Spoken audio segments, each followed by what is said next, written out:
Welcome, ladies and gentlemen, to MAEA's Additive Manufacturing panel. My name is Guillaume Knight. I'm the Vice President of MAEA. Joining me on behalf of MAEA is Asif Mohammed. Asif's MAEA's event manager who helped put together this event. We will be your host for this evening.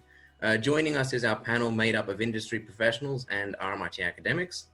On behalf of Amiga, a bespoke additive manufacturer that makes everything from industrial gearboxes to high-end custom printed titanium components, is Michael, the CEO and Managing Director. Michael quite literally built Amiga into the company it is today. Joining him is Sarah, product designer and technical design consultant who works with SLA and helped put together Metal 3D, Amiga's titanium powder printing subsidiary. On behalf of Bastion Cycles, a manufacturer that manufactures bike frames and automotive components using titanium 3D printing and carbon fiber, we have James. James and two other ex-Toyota colleagues put together their engineering skills honed in the automotive industry to start the company a few years ago. Together in their own factory, they craft beautiful, fully customizable high-end bikes for the global market. And finally, on behalf of RMIT, we have Alex Kingsbury. Alex Kingsbury is an additive manufacturing fellow at RMIT University, where she leads the engagement for the RMIT Center of Additive Manufacturing. Previously, she's worked at CSIRO's Additive Manufacturing Innovation Center, and she's worked more broadly in metal technologies, including additive manufacturing and metal powder since 2011. Thank you all for coming. How have you found COVID so far? It's been an interesting journey, I have to say. We've been lucky to stay open.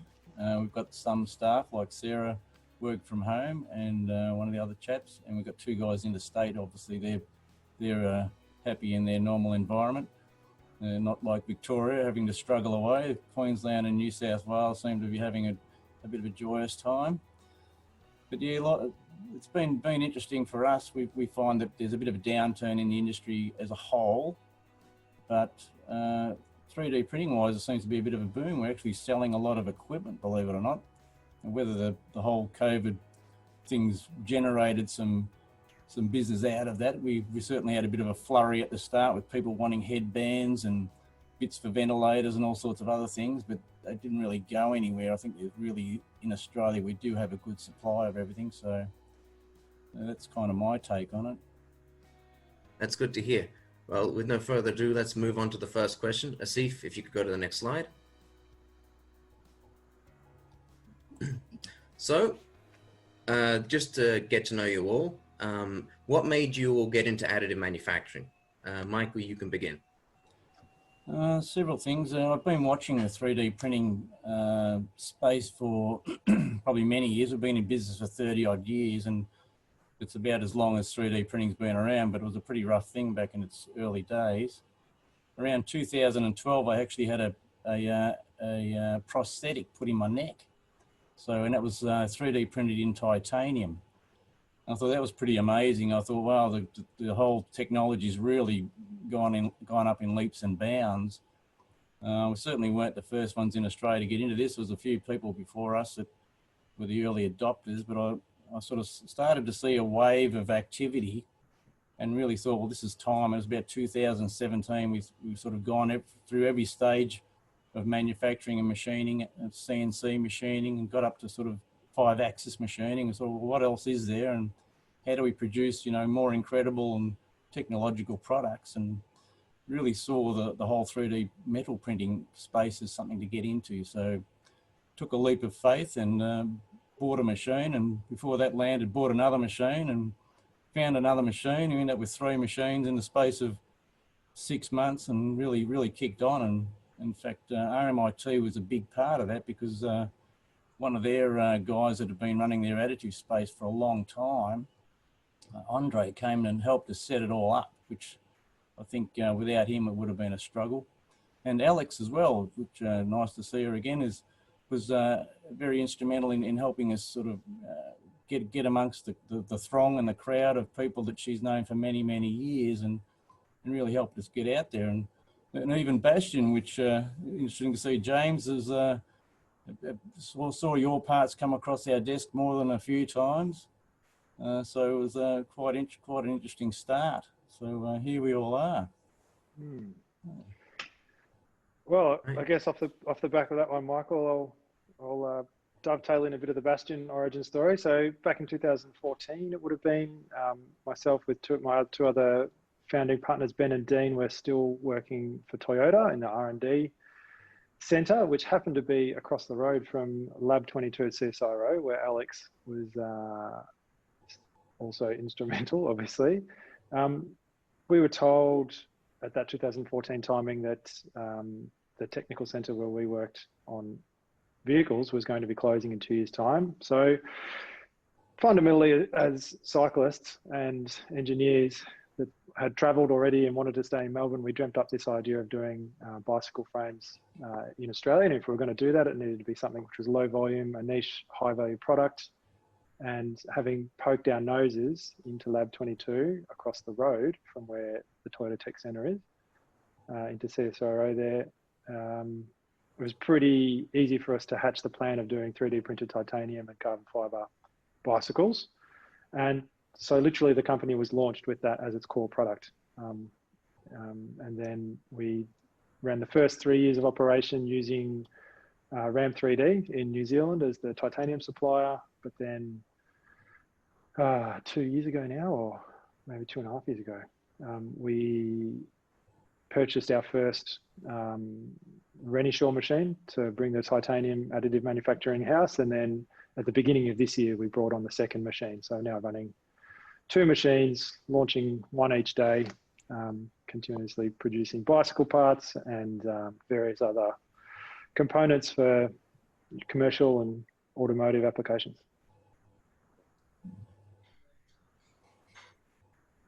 I'll take off. So first of all, thanks for having me, and lovely to see some familiar faces on the panel tonight. I hope you're all enjoying it. I went to RMIT myself as a student. So I did chemical engineering actually, and went out into industry for a bit and then took up a job at CSIRO. And so CSIRO at the time was doing loads of work in light metals, in particular titanium. And at that time, they were doing a lot of work in powder metallurgy. So looking at ways to make titanium powder and then also consolidate titanium powder into products. This was around 2009-10, and I joined at the start of 2011 and immediately was thrown into these research teams working on titanium metal powders. And I mean, I guess you can kind of see where I'm going to go next, because in 2012, we bought our first printer. It was an RCAM, electron beam powder bed printer. And it's a great machine for Thai. And then I got to, along with all the other researchers there, learn that system, learn that machine. And through that, we did a lot of work in printing some great things for a lot of different projects, and got quite a good profile through CSIRO for 3D printing, and had loads of visitors coming. And because it was so successful, CSIRO then threw more money at it, and we were able to really expand the lab to lots of other types of additive technologies. And so that was really the basis of my my experience, or how I got into it. It was certainly not a planned thing, a planned move, a strategic move, but it was really what was just capturing my interest at the time, and what seemed like a really fun and exciting area to get into. Yeah, that's excellent. I think that my own personal story is about like seeing the technology for the first time. I guess when I first saw it, it was an SLA process on television that I was witnessing. And I think that was like back in the late 90s. And it was somebody actually scanning a fetus and then reproducing this fetus in real life. And I was just amazed as a graphic designer and artist at that time that it was able to capture so much detail. And I guess I kind of took that away and I held that in my mind for maybe, gosh, it would have been 5 or 6 years, thinking I must learn more about this technology at some point in my design career. I guess I studied at RMIT as a product designer, and And I was fortunate enough to be actually introduced nearing like my graduation to an early adopter of the technology at a bureau service called Arc Silhouette, and it was Simon Marriott's company. And he'd been producing additively manufactured parts for the industrial design fraternity in Melbourne for many years before I joined the company. I think that was in 2006. And that was mainly in the polymer space. So I had a lot of opportunity to actually enact my own designs within that space, but also to help my customers better leverage off the technology and point them in the right direction as a design consultant. So that was a really exciting opportunity. And I think I just remember thinking, wow, yeah, this is just incredible that I've actually, you know, made it this far with this kind of technology. It's for me as a designer, it's all about unrestricted designs. And I think joining Amiga Engineering as a technical design consultant is a fantastic last piece to the puzzle. And every day I look around our factory, we're adopting new technologies to provide this wonderful, comprehensive service. And it's not just about additive, it's also about using other technologies to their best advantage and culminating in the best possible outcome for our customers. So that's a really, yeah, just a privilege to be a part of that organisation and have all of those technological advantages at our disposal with the metal additive manufacturing, high resolution scanning. We've got great polymer DLP equipment, producing very high resolution end use polymers. Yeah, I think at the moment it's an exciting space to be because a lot of what we're producing is end use and meaningful and not gimmicky and novelty, which the industry suffered from so much in the past. Fantastic. Beautiful. Cool. Thanks everyone for the answers. It's great to hear so many different life paths. We'll move on to the next question now.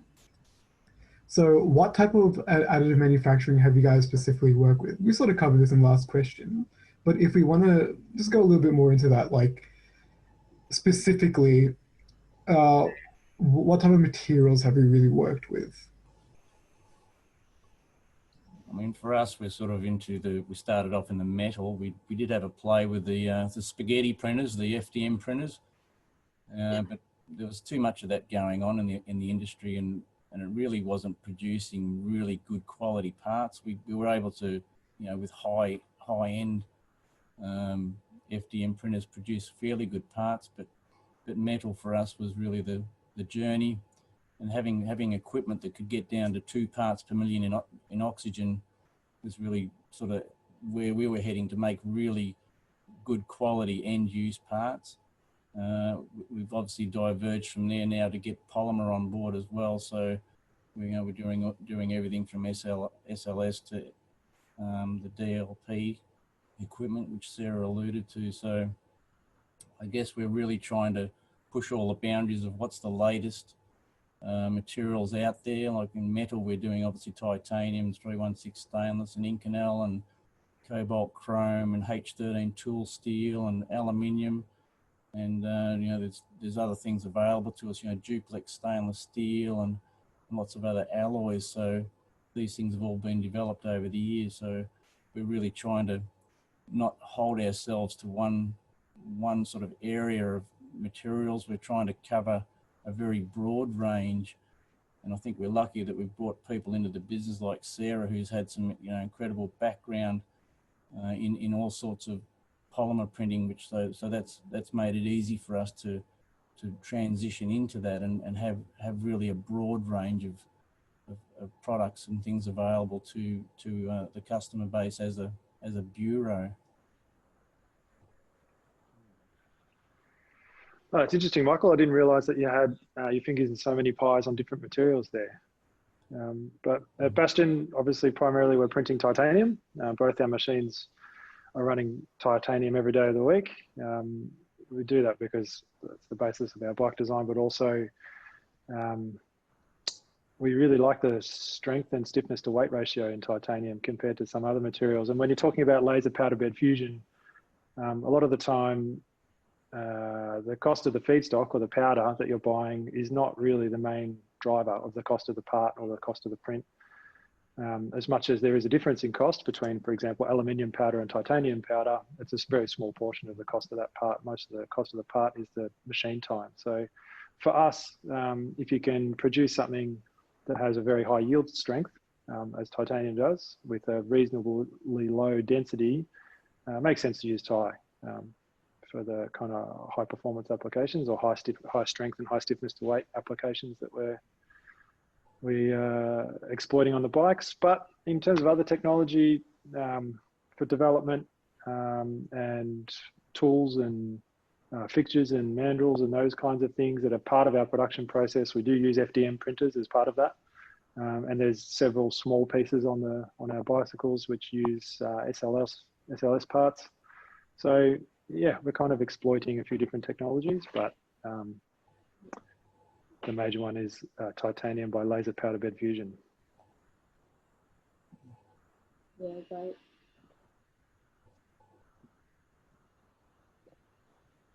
Were you going to talk, Sarah? Oh yeah, yeah, like, so I think that I've had a really varied experience with additive manufacturing as a whole. So like some of the more, so when I was at the Arc Silhouette, I was doing a lot of SLA, SLS, not so much the FDM, although we did sell the equipment, and a little bit of, I think we had a laminated object manufacture machine, which is kind of like a weird, where it laminates pieces of paper together. It's just bizarro. If you ever want to look at vintage additive manufacturing equipment, that's a fun one. So with at Amiga, it's all about the metal for me. So naturally the titanium, but it's also about helping customers with their design and adding unique structures to the interior of their metal AM parts and leading them in the right direction, and also leveraging off the general greater community for different aspects, although we do a lot in-house now. So really varied level of experience with all areas of additive manufacturing, polymer, metal, different post-process operations. But looking forward to seeing some of the unique materials coming out on the Figure 4 machines. So we've got a new material called eggshell that's available through the DLP machine. So we think that'll be able to cast like rubber, unique rubber parts. So I'm looking forward to experimenting with that technology in the future. And also maybe including some other customized materials on our additive manufacturing equipment. The project, the DMP equipment actually can accommodate custom materials. So we're looking around to playing in that space a little bit more. Even though it's not a change in technology, it's still the powder bed fusion system. But yeah, we're looking forward to seeing what it can actually do with customized materials. So bespoke material manufacture for our university customers. And also, other defense and design applications as well. So I'm super lucky in that I think I've had experience with every single metal commercial platform out there. Perhaps with the exception of some of the much more recent machines that have come on the market. So it was one great thing about CSIRO is when we were deciding how to kit out our centre, we made a very conscious decision to make sure we had as much of every type of technology in metal that was available for additive. So you've got laser powder bed system. So that's a laser with a powder bed using powder. You've got what I mentioned before, which is an electron beam with a powder bed. And then there's also directed energy deposition. So that's where you spray powder into a laser or an energy source. Specifically at the moment, I'm working a lot with directed energy deposition with wire. So that's using a wire and an energy source. Also, back at CSIRO, worked a lot with cold spray. I think it's technically not recognized as an additive technology, but it very much is an additive technology, or at least is capable of making, 3D form parts. And binder jetting as well. So, and that's a really interesting technology for additive. So it's one that it's actually been around for quite a while for metals, but hasn't really been very well utilized or commercialized. And we had a binder jetting system, or still, they still do at CSIRO, and that did binder jetting of sand. So the idea was that you could binder jet sand to print molds and then cast into those molds. But you can also directly binder jet metal powders as well. So super lucky to have experience across a lot of different types of technologies. And on materials side, worked with a lot of the standard alloys that you have in 3D printing. So titanium, aluminium, stainless steel, cobalt chrome, Inconel would be your major ones. I don't think I'm missing any.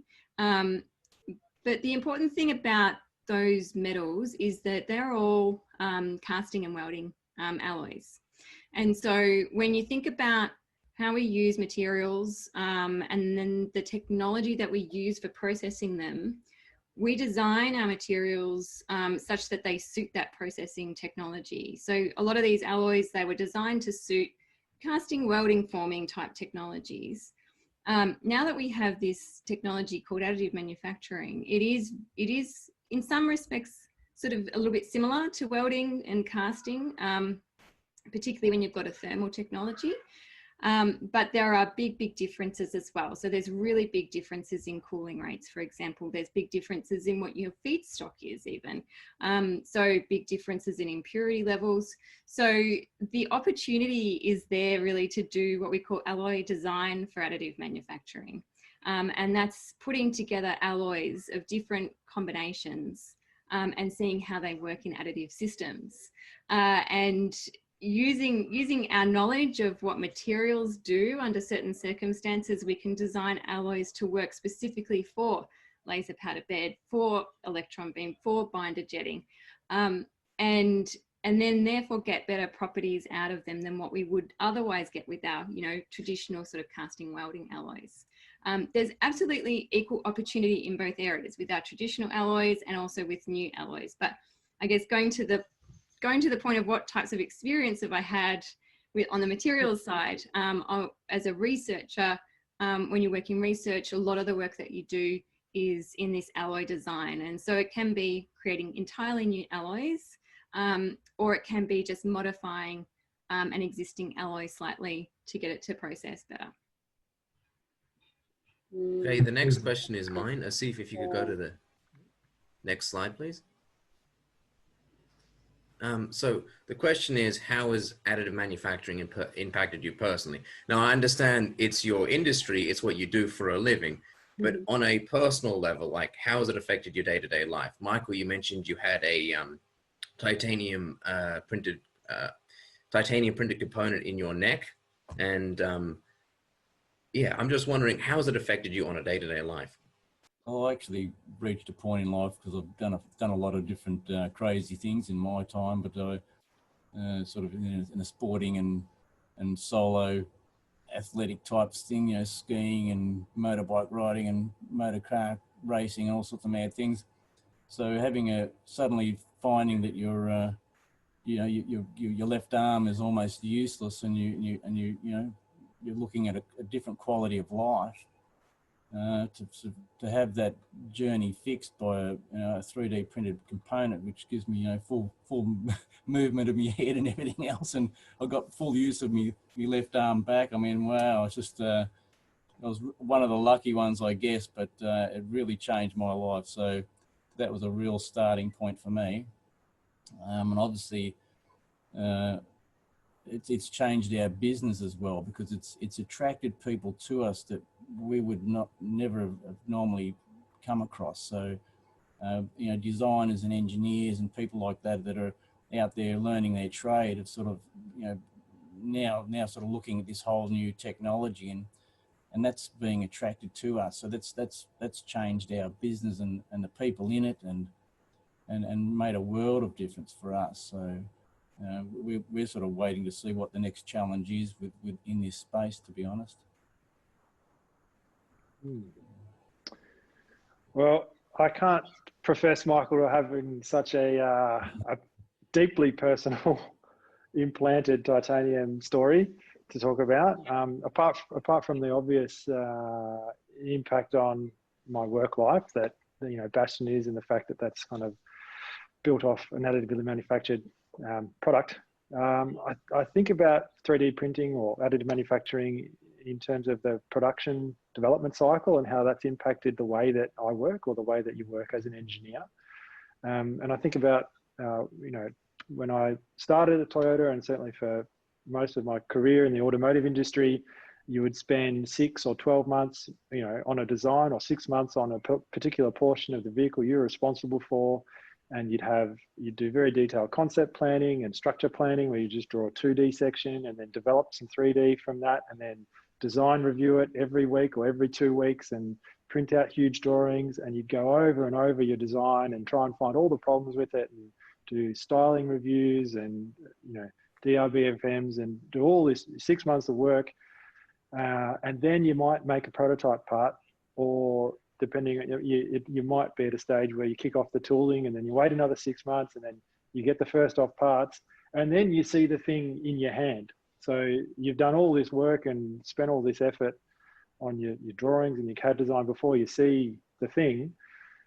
The biggest change is now you have an idea, or you have a little sketch, or you can make a rough 3D model, print it on your desktop FDM, see what it is, see if it fits, see that it doesn't work, put it in situ where it's going to work on the same day or overnight, and then the next day you're already ahead of where you would have been before getting that first prototype. So for me personally, it's the speed of development that you can do in product development, being able to quickly get physical objects.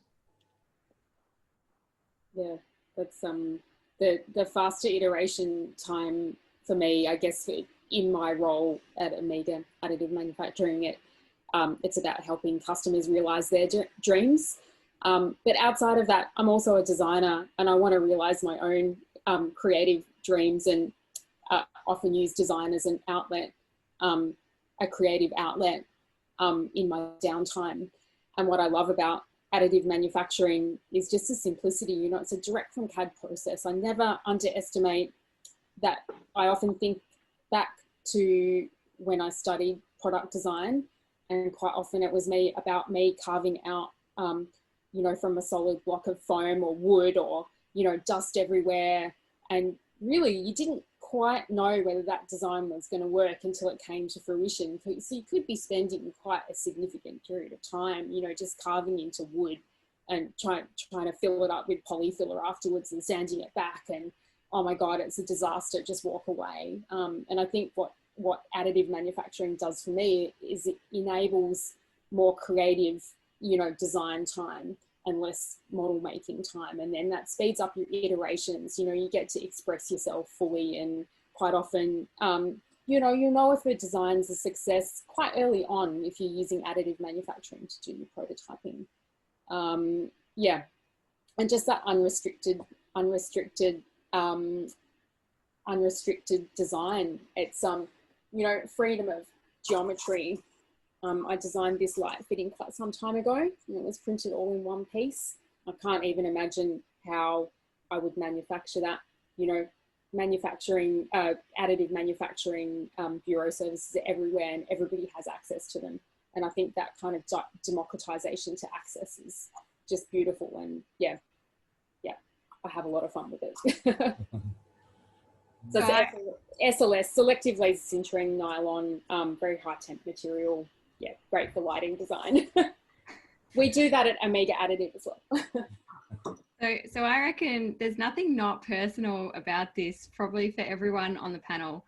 All of us have had, I guess, or have developed a real deep passion for this technology, if that's not evident already. And for me, yes, it's work, but it's very much on the personal side as well. Don't have an implant in the back of my neck. There's nothing that can beat that story, Michael. Yeah.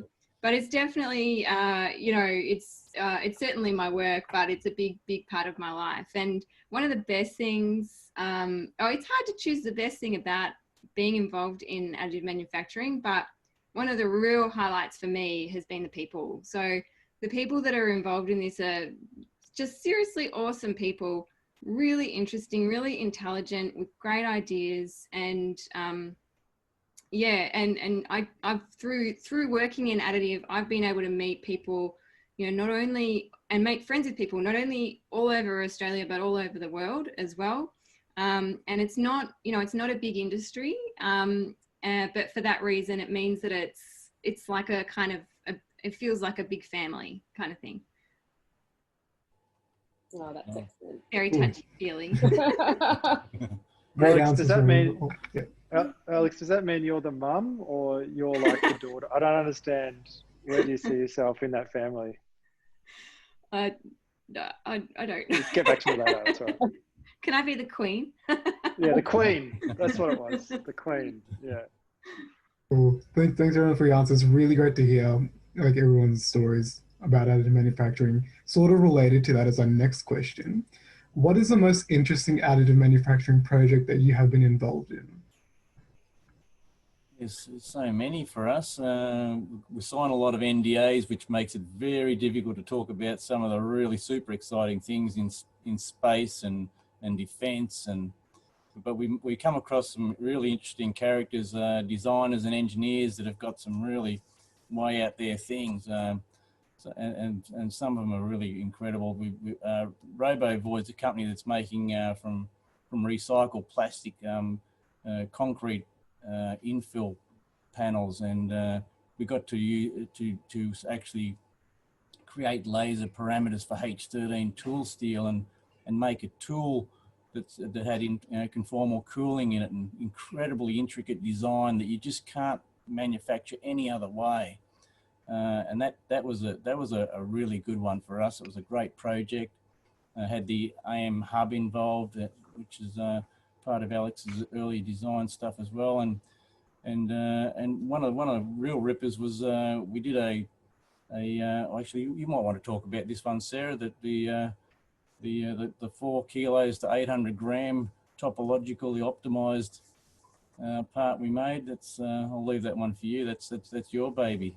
Oh, yeah, sure. The design technology company part. Yeah, so the design technology company is a local design firm, and they're actually helping a drone design company design a new, I guess, structural telemetry pannier bracket. Essentially, it holds telemetry equipment on their drone. The design was around 4 kilograms. It was actually causing them a lot of problems with like landing of the actual drone. And what they managed to do was you introduce a material like titanium, and you kind of get the best kind of potential to optimize. So the amount of weight that they were able to strip out of that design and the freedom of geometry that they had, you know, is perfectly suited to additive manufacturing. So what ended up happening was, and quite often when we're introducing additive manufacturing, especially in the metal space, the improvements are quite often very holistic. They're, it's not just one improvement. You'll get lightweighting. In this particular instance, they were able to augment the weight, so the takeoff and landings were better, had a better balance to them. You know, they're able to hold more equipment. It's less long pre-existing design. They have more battery life in their drones to get more telemetry out of agricultural, especially like chartering like uncharted territories in agriculture, and also just environmental information that they're getting from this. So I think, when you introduce additive, it's never just one improvement. It's always a really holistic improvement in the design that you're getting from this technology. So that's really exciting. Thank you. Haven't been in work for a while. It's nice to see. Yeah, so and this is a topologically optimized design as well, and it's actually an Altair software used in this particular design. You can see it kind of looks like an animal carcass. But animal carcasses are very strong. I guess we're always leading back to nature with topological optimization, which I think is we'll talk about a little bit later on.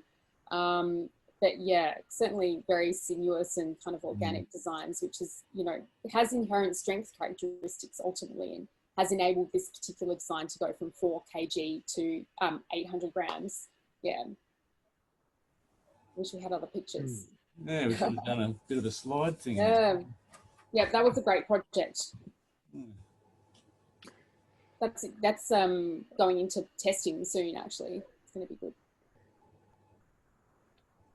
Okay, on my side, I guess I'm pretty excited about our own bikes and our own products, but one of the more interesting ones that we've been involved with that isn't necessarily just for Bastion thing, but still a cycling thing. We've done quite a bit of work with Cycling Australia on some of the Olympic components for the now postponed Olympics, but still to be coming. And one of the bar stem combinations that we did was pretty innovative for the structure of the thing. So at the front of the bike, it's a stem and a bar that the athlete holds onto.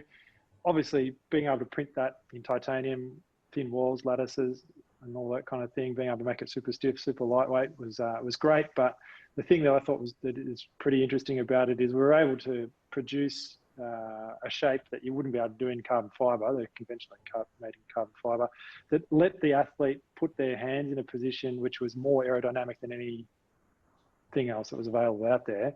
And just the change that we could get in the athlete's front end shape by the way the design of the bars at the front, where their hands went, where their wrists integrated with the shape of the bars, we were able to get a bigger CDA improvement out of that bar design than the whole rest of the frame development. So that one bar stem combination at the front put the rider in a position, and it was customized to each rider. That's the point, because we didn't make tooling and we didn't, this is the shape, you can have it in 3 sizes. Each bar stem combination was produced for an athlete for their position. Yeah, we were able to develop and produce optimized rider positions based off the part that we made, which gave them an aerodynamic advantage. So there's a number of those types of parts we've got in the mix, which I think are pretty cool, where the part to look at is cool, but what it enables is actually its trick. Very good. True, it is a cool looking part.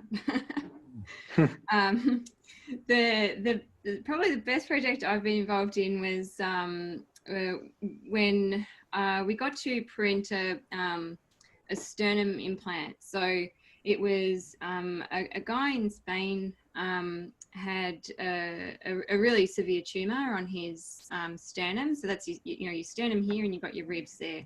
So it was on his sternum, but it was also part of the on part of the ribs. And anyway, the tumor needed to be cut out, obviously. But if the tumor was what tumors do is that they eat into bone.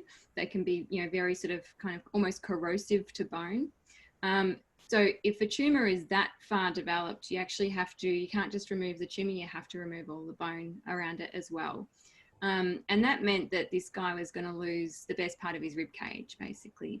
And doing that would mean that he had no structural integrity in his chest. He'd also have organs exposed, and it was not a workable solution. So what we were able to do was work with, this is when I was at CSIRO, work with a company called Anatomics. Anatomics were really great on the design side.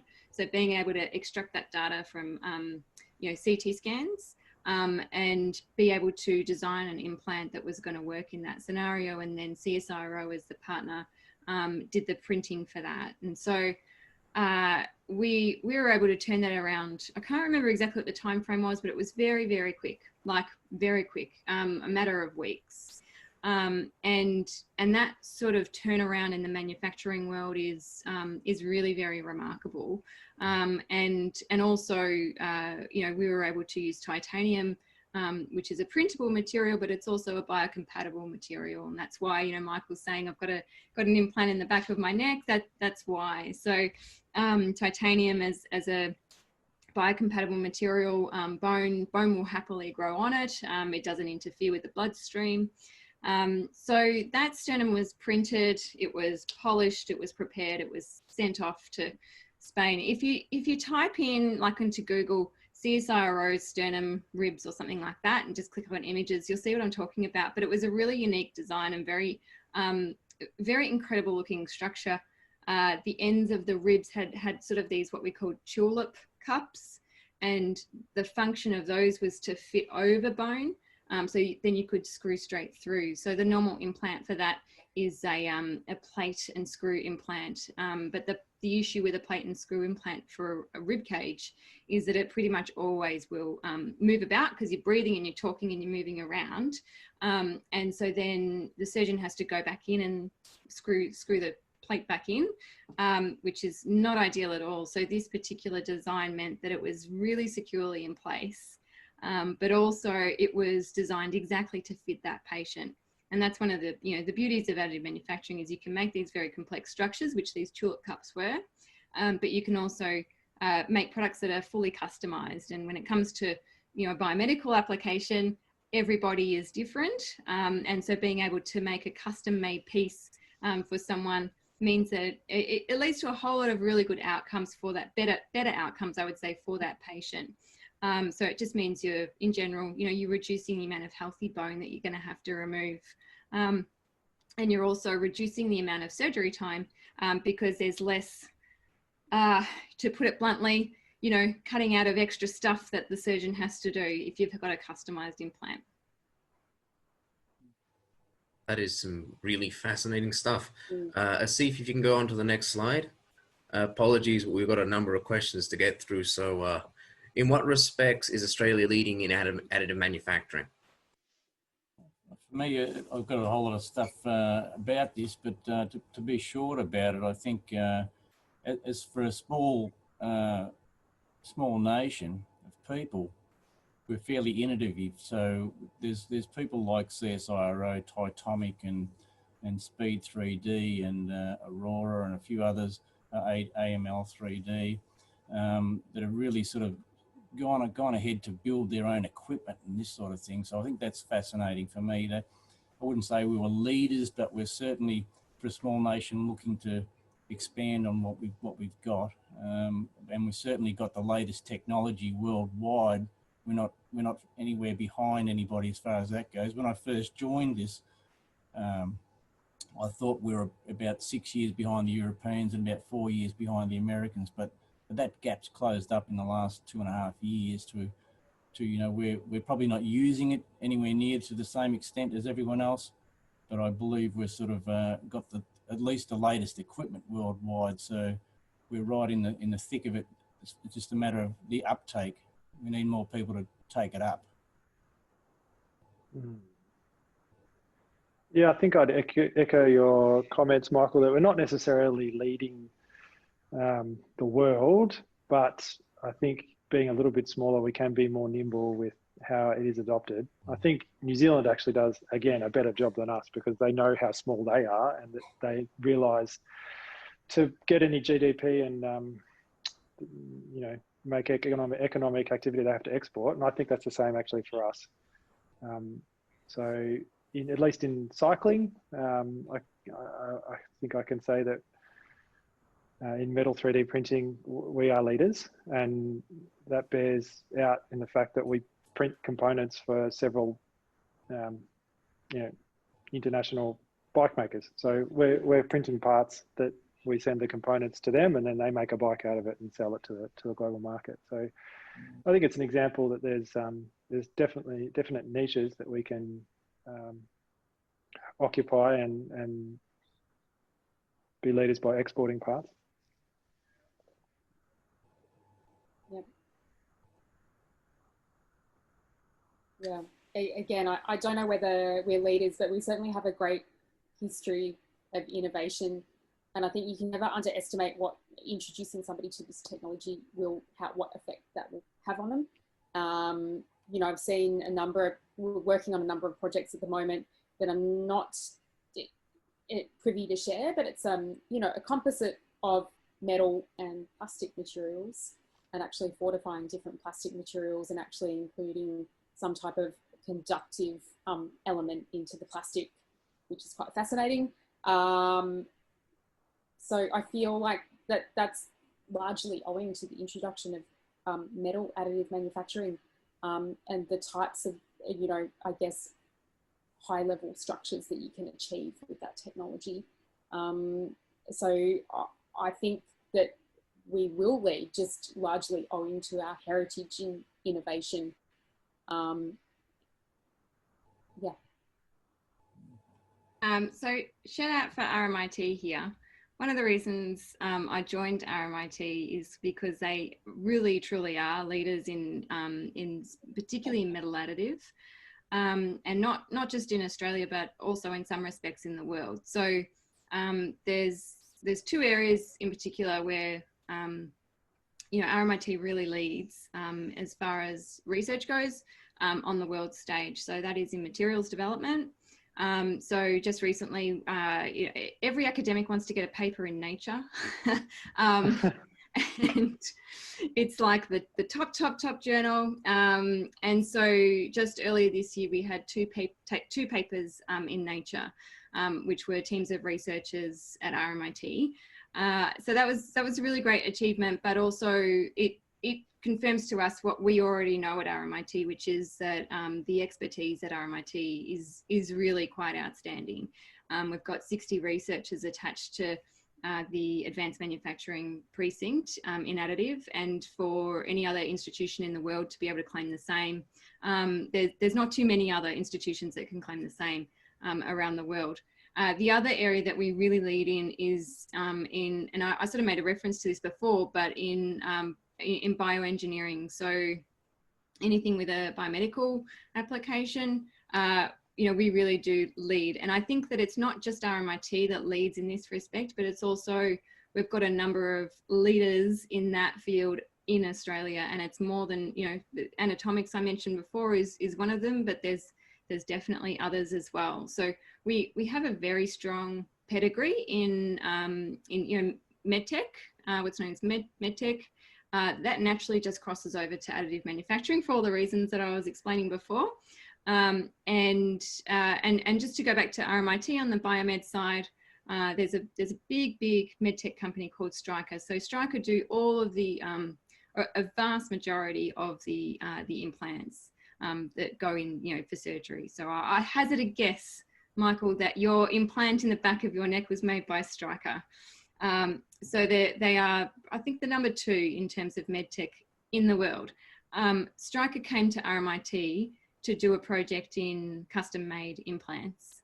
They're not running any other project like this anywhere else in the world. They are literally just doing a project with RMIT. And they came to RMIT because of our expertise in not only in the biomedical field, but also in materials science and understanding of, you know, biointerfaces with implants. So yeah, I think we've got a lot to be proud of. And I mean, the other area as well for Australia, I think, is cold spray. So I mentioned cold spray before. You know, if you're going to an international show, we're really well known as the country that does cold spray. We've got 2 pretty big cold spray companies, both of which make machines, Titomic and Speed 3D. And then going back to Michael's comment as well, which is around machine making, we also have Aurora Labs, we have Ampro. So these are all people that make additive systems and sell them globally. So for a small country, a relatively small country in the world stage, you know, and particularly if you want to go, you know, Germany is supposed to be the machine makers. Well, they've got machines too, but if you want to look at it in terms of, you know, I guess what our population is versus theirs is quite impressive. Awesome, cool. It's really amazing to see the direction additive manufacturing is taking. So next up, trying to get into the nitty-gritty of additive manufacturing. How does it compare to the conventional methods of production? What is advantages and disadvantages in that sort of category?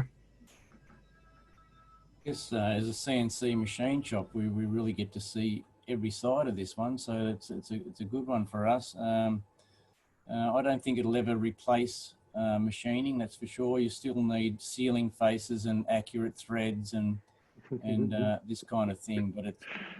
But certainly 3D printing has come a long way. We're getting accuracies in printing using simulation, build simulation of down to 0.025 and 0.05 of a millimeter, which is pretty outrageous. But it's heading in the right direction. But I don't think it will ever be replacing CNC machining. Certainly, it's outrunning castings in some places, and where you've got multifunctional parts with integration of many parts into one and this kind of thing, which is like GE's done. I mean, that's where they've got, I think it's 12 parts into one, and they built a jet engine which had from 825 parts or something down to 12 parts. It's crazy numbers, but that's what it can bring. So, but there's still machining in all of that. So I think that's the comparison, if you want to call it that, from my point of view. Yep. Yeah. I think as a product designer, there's nothing worse than being constrained to a tool, and that faster iteration time just can't be, beaten. It also leads you into, as any type of design company will appreciate the fact that they do often get feedback from their customers, or feedback from a field trial, and there's nothing worse than not being able to implement that information in a new iteration. And I think that how additive manufacturing really differs. You are actually able to instantly, direct from CAD, implement that change in a really unrestricted way, and get a really repeatable production quality. So I think that's really important, that ever evolving improvements that we can make with every production cycle is really exciting.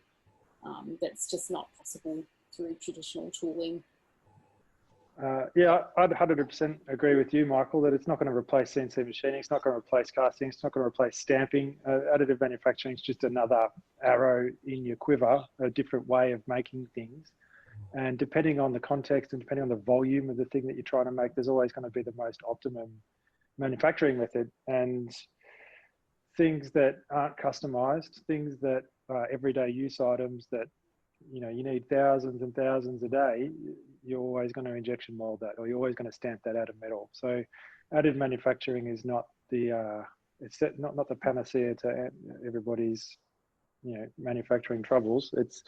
It is an amazing technology. It lets you do some things we couldn't do before, but you need to choose when and why you use it for a particular application, and for anything that requires proper precision, you're going to end up machining a sealing face, mating face, bearing seat, that kind of thing as well. So it's just, as a designer and engineer, it's just another option that you may utilize as part of the manufacturing process when it makes sense to use it. Yeah, I think if you ask anyone who is an experienced user of this type of technology, is it going to, and this is where, there was a big hype cycle attached to 3D printing. And you had a lot of journalists, or I had a lot of journalists calling me up and saying, is this going to be the, the next big thing? We're all just going to have 3D printers in our house and we're not going to need to buy products anymore or something like that. And no, that type of thinking is completely misguided. That is not the case. And it's another tool in the toolbox. So, I think, Sarah mentioned, I hate being constrained by manufacturing techniques.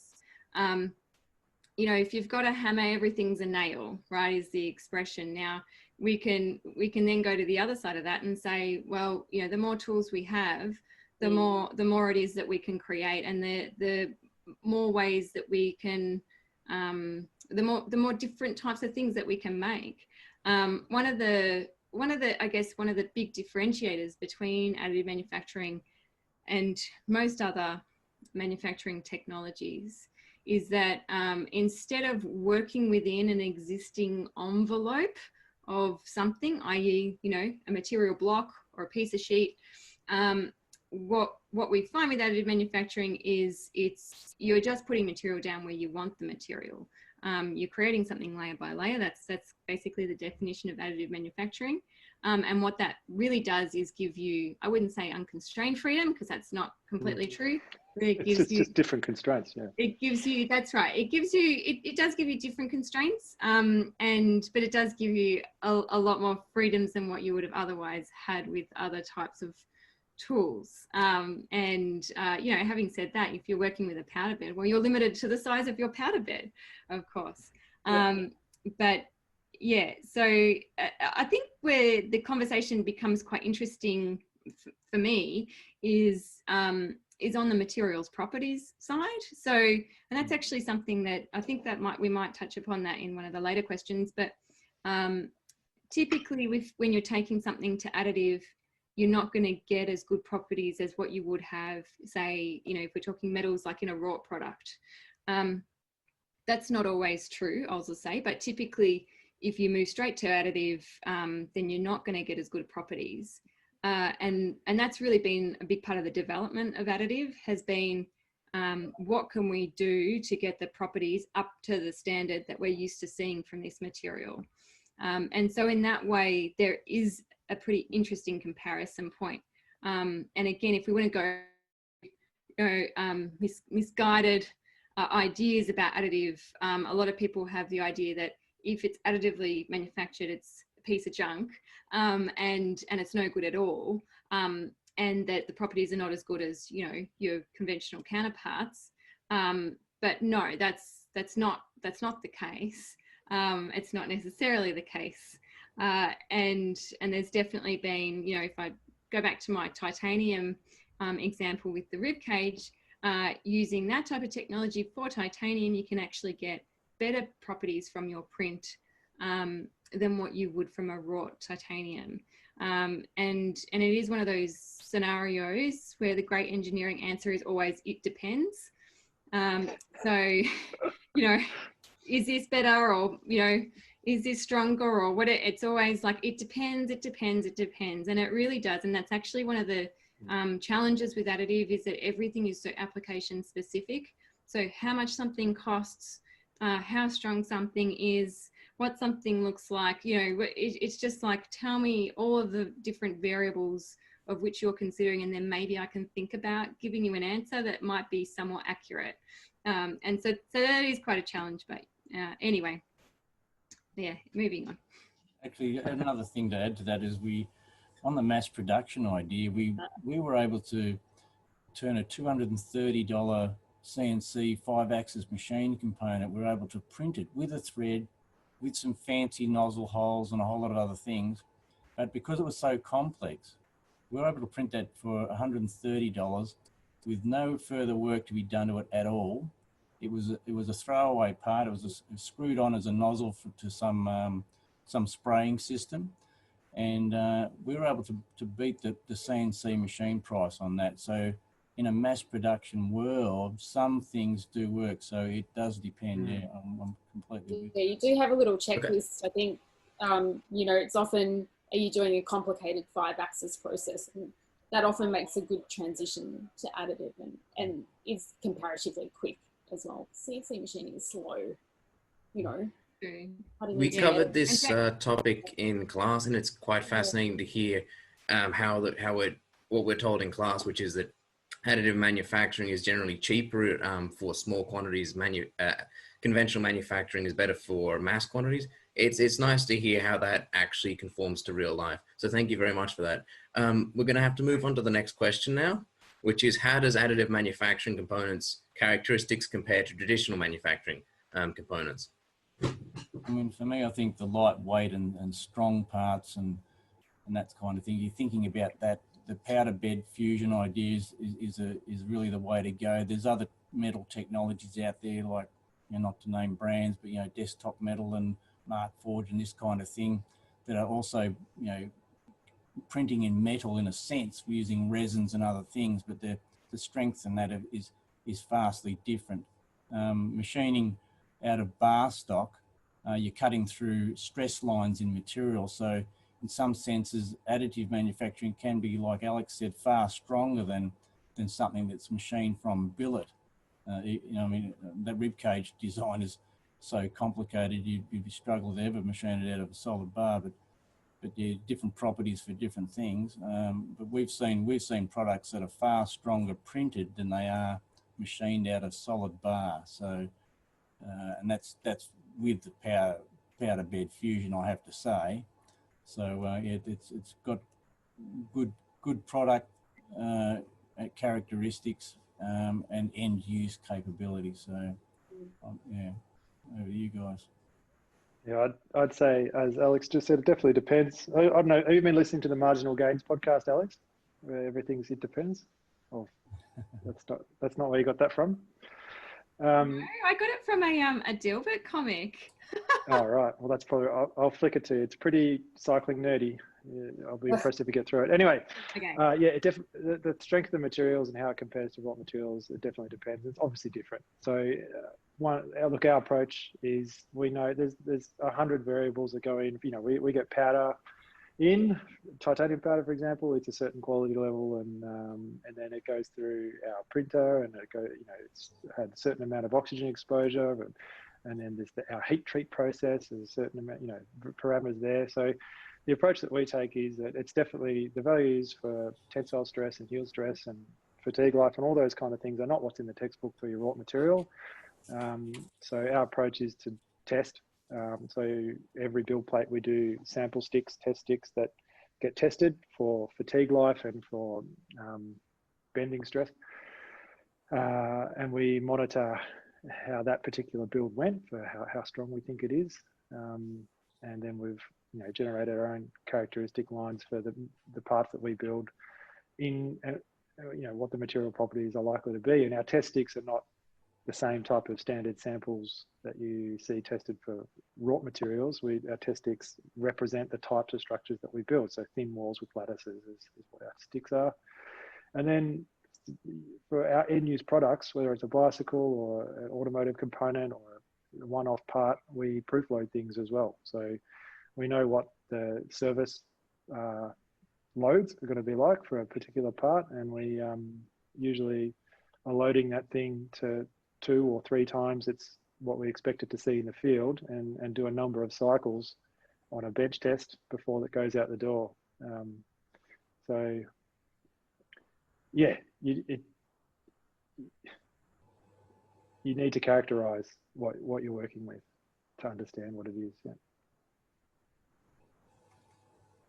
All right, Sarah, I believe. Yeah. Look, I mean, I guess I think of characteristics more of it from a design perspective, and yeah, additive manufacturing has a certain kind of design style. I guess it's like the designer adding that last show off kind of little intricacy in the design that you don't often get in other products. So from an aesthetic perspective, it'll always have something slightly intricate that, just to say, hey, I'm additively manufactured. But I think there'll be a shift away from that, and it'll actually be, additively, especially in the polymer space. Like we've got materials at the moment that will end up replacing injection mold parts. So there won't be any characteristics. You just won't know that your thing has, an additive manufactured component. Like there won't be any design footprint, or there won't be any influence there from additive. I guess where it will start to influence the marketplace is, you'll see designers will be able to will be able to bring products to market quicker, and you'll have an endless stream of customized products at your fingertips. So I think that's how it will actually change, the characteristics of design. And yeah, products in general. Yeah, I think, James, I'm going to pick on a comment you made in the last question, which was it's not going to replace casting. And I reckon casting is actually one of the technologies that's kind of, should be on the lookout for additive a bit, because, and Sarah, did you make a comment about, a certain type of machining, and, it's usually a good candidate for additive. And so what we are seeing is that we are using additive not as a prototyping tool, but as a manufacturing tool, but it is actually slowly eating into other types of technologies, or this was cast, this was machined, this was plastic injection molded, now it's additively produced, and yeah, I think like characteristics, I think I think any of us on the panel could pick something up and instantly know like whether it's additively manufactured or not, and you can pretty much not even pick it up, just look at it and be able to tell, and that's got a lot to do with design, and that's got a lot to do with lightweighting. But on the products that sometimes you might pick up and go, why did you 3D print this? There are often some really good drivers. And the reason you're asking that question, by the way, is because the design, you just look at it and it lends itself really well to machining, for example. So you go, this is aluminium. It could easily be machined. Why did you 3D print this? But increasingly, I'm seeing those types of products. The simpler products that would otherwise go to traditional, conventional manufacturing type techniques, but are being 3D printed. And part of the reason is, as Sarah mentioned, that, the cost is coming down, and there might be of additive, and also, but there might be other drivers for why it's gone to additive, and not that other kind of technology that you would otherwise expect. And sometimes those drivers are something that you just don't even anticipate. Like it could be that the product quality consistency was too variable using that other type of manufacturing technology, like casting, for example. So it's gone to additive instead. So anyway, I got a little bit off track, but yeah, please go on. Great to hear everyone's input on that. So coming back to a more broader question, with Australia's increasing expertise in additive manufacturing, do you think this could assist in bringing back affordable automotive manufacturing? And on the world stage, you've got people like Volkswagen, BMW, Mercedes, GE, and these types of companies that are installing not 1, 10 or 20, but up to 100, and I think GE's got 115 or 120 metal printing machines. Mind you, they bought 2 metal printing manufacturing companies. Volkswagen, I know, is installing, last I heard, was installing a 10 machine line of the biggest SLM machines that they make. And then what they're doing is some sort of engine block componentry or something that'd have to be that big. BMW are going around printing pistons for their engines and all sorts of things. So there's really an uptake worldwide in a big sense. Now, whether we can capture that here in Australia, I think we need massive investment. We need people to really start pooling in to buy a lot of equipment. It's not going to be for the faint-hearted to go out and spend, $500 to 1.3 or even up to $4.5 million for a piece of kit and just have one. You need tens and 20s of these things to really start getting production parts going. So you'll either be a specialist in a field and manufacture unique components for automotive, which could happen here in Australia because we are a bit of a think tank. And people could take up the challenge that way, but I think you need investment. That's my take on it, but I could be wrong, but that's what I see. Yeah, I think if you're continually optimizing, automotive components, it's not always going to show up in the cost of the purchase of the vehicle, but it will show up in the cost of running the vehicle for the customer. And that could be a big attractor, and that's how it can potentially become affordable. So yeah, it won't always be about the purchase cost. It'll be about the longevity and the ongoing costs of that vehicle. So yeah, I kind of feel like incremental optimizations if you look at every component in a vehicle, has some level of optimization, then potentially, yeah, for the user of that vehicle, then that could be quite powerful. Having spent the first 15 years of my career in the automotive industry, designing and developing cars for Toyota based here in Japan, and then also Thailand, Indonesia, South Africa, and South America, I've seen global production at scale. The issue with Australia's automotive industry was always volume. We're obviously a small population, and as much as Holden and Toyota did export vehicles, we just struggled to have the population base to support a full-scale automotive manufacturing, especially when, certainly in Toyota's case, exactly the same vehicle is made in Thailand for 1/3 the cost. And the same, as much as Holden and Ford each had unique Australian vehicles, there's comparable vehicles available for import, and it really didn't. It's hard to make it make sense to develop a unique vehicle, unique vehicle platforms just for 25 million people.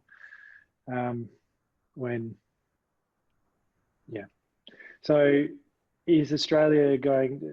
How can Australia contribute to the automotive industry?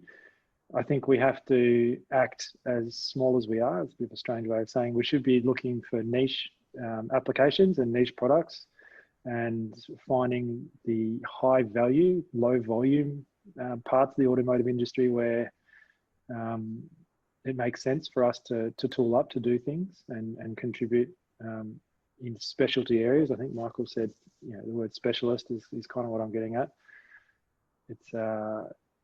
It would be an astronomically large bet, or it'd be a hard investment to make, to say we're going to do volume vehicle manufacturing in Australia again,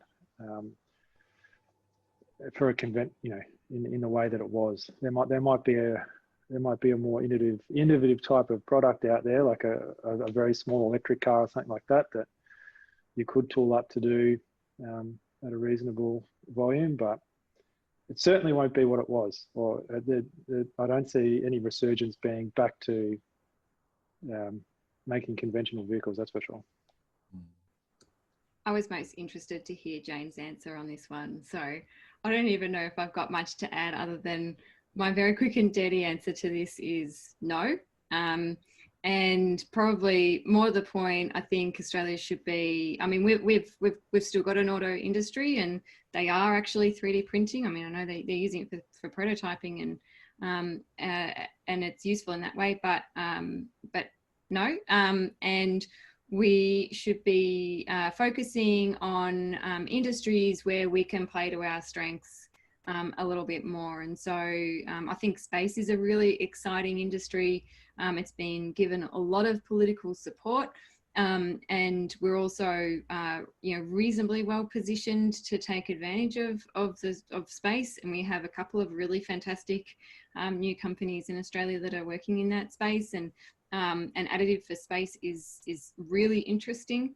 And there are other industries as well that we should be pursuing for additive, but I don't think auto is necessarily going to, be a huge feature. Thank you very much. We're going to have to finish up soon, so I'm just going to get Asif to jump to questions 15 and 16. We're going to do them as a pair. So the question 15 was, theoretically, could you replace an entire production chain with additive manufacturing? And question 16 is, could Australia become a self-sufficient manufacturer with additive manufacturing? And that's going to be the last question to the panel for the night before we go to student questions. Yeah, I mean, obviously, like Volkswagen is putting in a line of things, but they still need other parts to interject into that line that are machined and other things. So I don't think it'll ever replace an entire line, but there are some polymer products that are obviously unique in the availability now of this kind of process. So that they are setting up lines to manufacture polymer produced parts that don't need anything else done to them. Like we've printed some vents, some air vents for cars and things like this. Well, that's a line in itself normally, but it and it actually competes with injection molding. So and they're end-use parts. They're UV stable and everything else. So that's an interesting one that we've come across. Could Australia become self-sufficient in additive manufacturing? Well, I don't think we need it to be part. It'll be part of the story, but I don't think it's the story. So it's certainly going to be part of our future. We've got resources that you know, anyone can come along and dig a hole and take it home with them, but we need to keep some of those resources here, and you know, if additive manufacturing is part of that process, well then that's what I see. Yeah, Yeah. I don't know. Oh, sorry, Sarah. No, that's all right. I think that there's going to be certainly a trend towards not hybrid vehicles as in electric versus petrol vehicles, but actually hybridization of objects that are already in existence. So actually, you know, obsolescent parts, replacing them when needed, or improving upon that obsolescent part with some type of improvement. So we'll end up making better use of the items in our existence which are already manufactured, and actually restoring and reinvigorating those items, especially when it comes to automotive vehicles. I can see a big trend in actually, you know, replacing a vent, or replacing suspension setup, or replacing a hub. But do we need to do it in the same way? No, we can actually make incremental improvements to that. And I think that's how we're going to become self-sufficient. It's not through manufacturing everything from scratch, or from, you know, a clean starting position. It's about kind of, I guess, maintaining. It's almost like a evolved maintenance. Yeah. And so no, but yeah, in a way, if we look at it from a different angle. Sorry, James. Yeah. That's okay. I would say similar to Michael, can additively manufactured parts or can additive manufacturing replace a whole production chain? It depends on the complexity of the part. If you've got a pretty simple part, yeah, I can certainly see there's obviously already examples of, you know, the thing gets printed or whatever it might be, and it's an end-use part, it's ready to go. But complex things that require assembly or interfacing with other components, by necessity, you're always going to have different things in the mix. So it depends on the complexity. And then in terms of Australia's self-sufficiency based on additive manufacturing, again, Michael touched on it with the digging things out of the ground, but for me, there's a big gap in the value chain between digging things out of the ground as ore and then refining that material into a, you know, whether it's raw material or powders or whatever it might be. There's a big gap in our capability from the digging it out to the using it to make something. There's some steps missing in there. We don't necessarily have all the capabilities there for all the materials that we would like to be using. So, and then there's, I guess for me, still the volume component, where compared to the volume in the world, we're such a small portion of that. There's products that don't need to be customized, and there's everyday products that everybody can use the same one. Everybody, you know, not everybody needs to have their name on their keep cup. It's just going to be more cost effective to be importing a lot of those common products. So I'm not sure. I don't know. We need an economist to say whether are we aiming for self-sufficiency or not. I don't know. No, we're not. No. we should be though. Yeah. I mean, yeah. No, we can't. We've got trade agreements. So I think is additive going to replace supply chains? What additive does is collapse supply chains. So and that's a very, very exciting thing. And, you know, even just from an environmental perspective, if we want to look at, you know, mass producing tiny little pathetic plastic bits of junk in China and then sending them over here and, you know, selling them for 2 cents. I don't think from an environmental perspective that's a particularly good idea. And so I guess what I'd love to see is more goods produced here for Australia, but also better quality. And, you know, Sarah's kind of saying, you know, looking after what we've got rather than just continuing the cycle of junk in, junk out. You know, I think the other thing we can do a lot better on is working on our, you know, and it's been a bit of a buzzword, but, you know, circular economy, you know, so trying to use and produce within our own supply chains, yes. But, you know, I think the thing is that we have to accept that we live in a capitalist society. And, you know, our whole economy is structured around capitalism. You might like it, you might loathe it, but it doesn't really matter what you think. That's our reality. So the way that a capitalist society works is essential for it to grow. And the only way that we can ensure growth of our economy, other than, let's leave the whole minerals conversation to the side for a sec, is by not only producing within our borders and then supplying within our borders, but also producing and supplying outside of our borders. So we're talking about export markets here. And, you know, look, Bastion Cycles does an amazing job in the export market. They do a very specialty niche product. And James, correct me if I'm wrong, but I mean, most of your product would be exported. Is that correct? Yeah, we're probably 70% export. Yeah. Yep. So, you know, classic example of where we need to be looking as manufacturers in Australia. And that is because it sustains this capitalist society and capitalist model, economic model that we live with.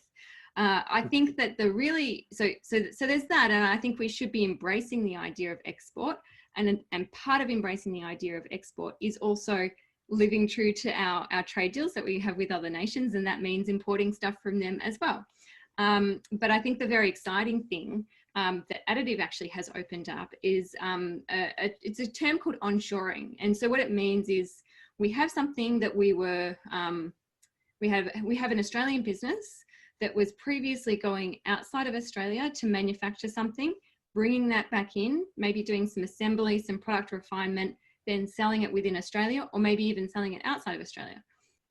What we've seen with Additive is that it's been a really great enabler of onshoring, and that means no longer going outside of Australia for the supply chain, being able to bring that back onshore, our manufacturing back into Australia, and producing products, selling them not only within Australia, but also outside of Australia. Awesome. Thanks everyone for their answers. We are running a little short of time, so we'll jump ahead to the Q&A.